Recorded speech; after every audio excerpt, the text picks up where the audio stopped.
ஏன் இனிய தமிழ் மக்கள்,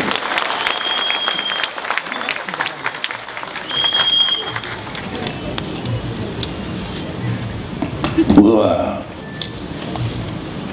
இந்த மாதிரி ஒரு சம்பிரதாயத்துக்காக மேடை பேசுறது நான் ரொம்ப அவாய்ட் பண்ணுறது கொஞ்சம் காலமாக. Today the best luckiest day for me in this day. நான் ஏன்னா பொதுவாக மேடை ஏறணும்னு அந்த மைக்கை பிடிச்சி பொய் பேசணும். யோசித்து இவர் என்ன சொன்னார், அவர் என்ன சொன்னார், சரி நம்ம என்ன சொல்லலாம், சரி நல்லாவும் சொல்லணும் பொய்யும் சொல்லணும். அவன் இந்த மேடை பொய் சொல்ல விடவே இல்லை. நம்ம மகிழ்ச்சியாக உண்மைதான் பேசுவேன்.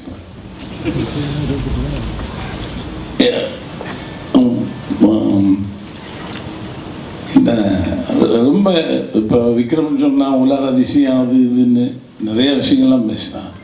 நான் இந்த மேடையில் எனக்கு 2 விஷயம் சமீபத்தில் நடந்தது. இயக்குனர் பாலச்சந்திரன் அவர்களும் நானே கே விஸ்வநாத் இந்த பாபு டேரக்டர் பாபு 4 பேரையும் விட்டு ஹைதராபாத்தில் ஒரு பெரிய ஃபிலிம் ஸ்டேஷன் பண்ணான் ராமோஜிராவ்.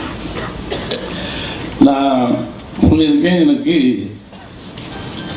நான் 4 பேரும் ஒரே இதுதான் சொல்லியிருக்கேன். பட் 3 பேரை பார்த்தா வயசானவங்க மாதிரி என்னை பார்த்தா எனக்கு நான் ஏமாற்றிட்டு வயசை குறைச்சிட்டேன். அன்றைக்கி நான் பாலச்சந்திரனை பார்த்து கண் கலங்கினேன், விஸ்வநாத்தை பார்த்து. ஏன்னா ஒரு அற்புதமான கலைகள் இன்றளவும் என்னைக்கு இந்த ஃப்ளாஷ் லைட்டு உங்களுடைய கேமரா லைட் எங்கள் மேலே விழுந்தோ அன்று வரை நாங்கள் ஜீவித்திருக்கிறோம். அது பாலச்சந்திரன் அவர்களே, உங்கள் காலத்திற்கும் காலகாலத்திற்கும் உங்கள் மேல் இந்த ஃப்ளாஷ் விழுந்துகிட்டே இருக்கணும். இன்னைக்கு ஜீவித்து கொண்டிருக்கேன். ஒரு காலம் என்ன நான் நினைக்கிறேன், நீர்க்குமொழி படம் பார்க்கும்போது அது தெரியாமல் காசு எடுத்துகிட்டு போய் படம் பார்த்து அடி வாங்கின வீட்டில். அப்பொழுது நான் நினைத்து கூட பார்க்கவில்லை பாலச்சந்திரன் நான் அருகில் இருப்பேன் என்று, அமருவேன் என்று. அதுக்கப்புறம் ஒரு சில காலகட்டத்தில் சென்னைக்கு வந்து நான் ஒரு தலைமை தாங்க போகிறேன், கூப்பிடுறேன் என் நாடகத்துக்கு.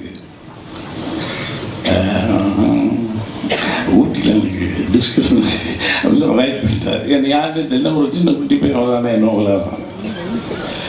அதுக்கப்புறம் 14 வயதிலே படம் பார்த்து, அப்படி படம் முன்னே உட்காந்து பார்த்துட்டு இருக்காரு, நான் பின்ன உட்காந்துருக்கேன். நான் படம் பார்க்கல, ஃபேஸ் இந்த லைட்டில் ஃபேஸ் எக்ஸ்பிரஷனே பார்த்துட்டு இருக்கேன். எனக்கு கண்டுபிடிக்க முடியல, நான் மிக பயந்து உட்காந்துருக்கேன். படம் முடிஞ்சோன்னு அவையே பள்ளி கழிச்சிட்டு இருந்தார். நான் முதல் 2 தடுத்தாரு. It's thundering in my heart. எனக்கு இங்கிலீஷ் சரியாக புரியல. தண்டரிங்னா என்ன அப்புறமேல் யோசிப்போம். ஹார்ட் சொல்லிட்டார், புரியுது. அவர் சொல்லிட்டு அப்படி போனால் காலையில் ஒரு லெட்டர் எழுதினார். வீட்டுக்கு வந்து கொடுத்தாங்க. என்ன Balachandran sir, great man, you are going to hit the headlines of Tamil Nadu. இன்றைக்கே நான் மறக்க மாட்டேன் வாழ்க்கையில். Such a great man. அவரை நீங்கள் விவேக், யூ ஆர் லக்கி, அவரால் அறிமுகப்படுத்திட்டு இருக்க. அது மட்டும் இல்லை, நகைச்சுவை நடிகராக ஒன்று அறிமுகப்படுத்துகிறாங்க. நீ ஒரு பெரிய அறிவாளிங்கிறது உலகத்துக்கு எல்லாமே தெரியும். கிரேட். இல்லைன்னா இந்த சபையை நீ கூட்டியிருக்கவே முடியாது. By heart also you are great. இல்லைன்னா நீ கல்மிஷம் இருந்தால் இது நடக்காது. ஏன்னா யார் ரகுமானங்கிறது பறந்து வர்றதுங்கிறது அதாவது புளிப்பால் கறக்கிற மாதிரி. புளியிலேயே பால் கறந்துட்டார் கெட்டிக்கான நீ. மனிதத்தனம் பேசுவார். மனிதத்தனம்னா நான் சொல்லுவேன், அவர் என்னை விக்ரம் சொல்லுவார், sometimes your light pass on me. Reflection எங்கிலிருந்து ஒளி அங்கே போனதா அங்கிருந்து இங்கே வரதா இல்லை.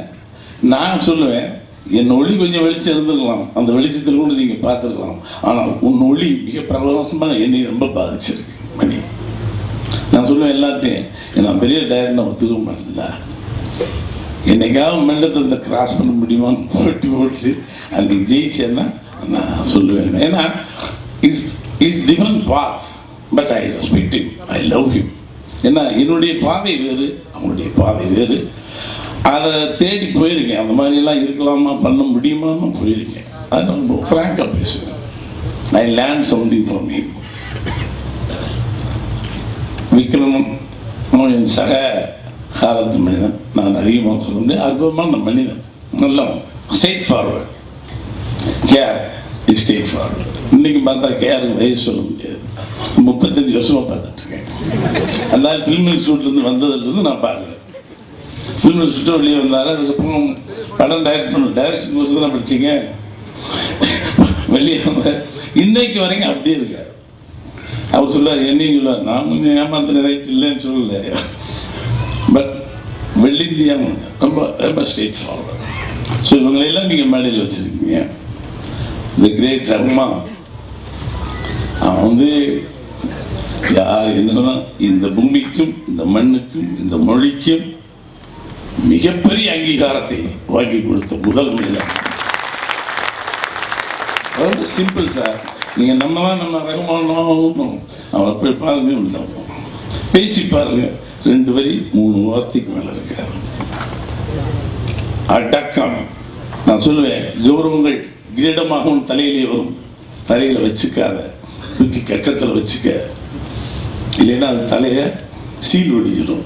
ரொம்ப புகழ் ஏற்றி அது பெனட்ரேட் பண்ணி புண்ணாகி சீலாகிடும் புகழ். அவன் இன்ன வரைக்கும் புகழை தலையில் வச்சுக்கவே இல்லை, கக்கத்தில் வச்சுக்கிட்டான். உண்மை ஃபேக்ட். அது வந்து காட்ஸ் கிஃப்டட் சைல்டு. கடவுள் குழந்தைகள்லாம் அவன் குழந்தை. இவர்கள் எல்லாம் கொண்டாந்து உட்கார வச்சிருக்கே. கிரேட். விவேக் சொல்றேன். அதில் காலம் போக போக கனிவாங்க. நீ வந்து 25 வருஷம் கழிச்சு அந்த முகபாவம் இருக்கு. நீ காமெடியெல்லாம் நாங்கள் பார்த்துருக்கோம். இதில் பார்க்கும்போது வேற ஏதோ ஒரு பாவம் தெரியுது. நிஜமாக இன்னொரு டைமென்ஷன் தெரியுது. கண்ணன் தான் காரணம். அது வேற. அது எல்லாரும் சொல்லுவாங்க, டைரக்டர் தான் இருந்தாலும் தனக்குள்ள நாங்கள் தான் வச்சுக்குவீங்க. அது என்ன எப்போ பார்த்தோம் டைரக்டர் தான் சொல்லிக்கிறது. அங்கே தனியாக போகும்போது பல விஷயங்களும் நான் முனைந்து செய்தேன்னு சொல்லி. கண்ணனுக்கு ஒரு பெரிய பாரம்பரியம், அற்புதமான பாரம்பரியம் அவனுக்கு இருக்கு. மிகப்பெரிய எழுத்தாளன் அவனுடைய அண்ணன். மிகப்பெரிய அரசியல்வாதிகளுடைய குடும்பத்தில், பூர்ணவிவாத குடும்பத்தில் பிறந்தவன். நல்ல கலைஞன், நல்ல சிந்தனைவாதி, அடக்க ஒடுக்கமானவன் கண்ணன். இதில் எனக்கு மெச்சூரிட்டி தெரியுது கண்ணன்கிட்ட.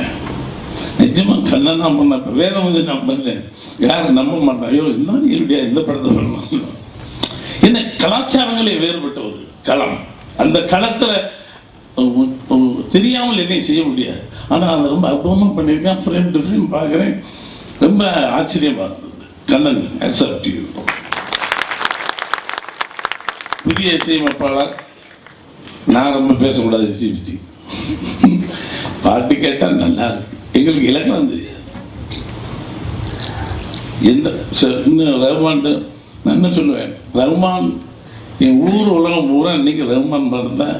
எங்கள் ஊரில் காது ஊற்றினாலும் சரி, மாமி கடா வெட்டினாலும் சரி, இந்தியெல்லாம் பாசமலர் பாட்டு போதும். வாராயன் தோழி இது 30-40 வருஷம் போட்டுக்கிட்டே இருப்பாங்க. இன்னைக்கு மானூத்து மந்தையிலே பாட்டு தான் எங்க பூமி பூரா எவன் காது ஊத்தினாலும் சரி. இன்னைக்கு இப்போ போங்க ஒரு கல்யாணம் எல்லாம் மாமி செய்வதும் அந்த பாட்டு தான். அது ட்ரெடிஷன் ஆகிவிட்டோம். இந்த கிரேட் ஒரு வில்லேஜ் படத்தை பண்ணுவாரா? இங்கேயும் இந்த மண்லையும் பண்ணி வெள்ளை மண்லையும் போய் விளையாடிட்டே கிரேட்.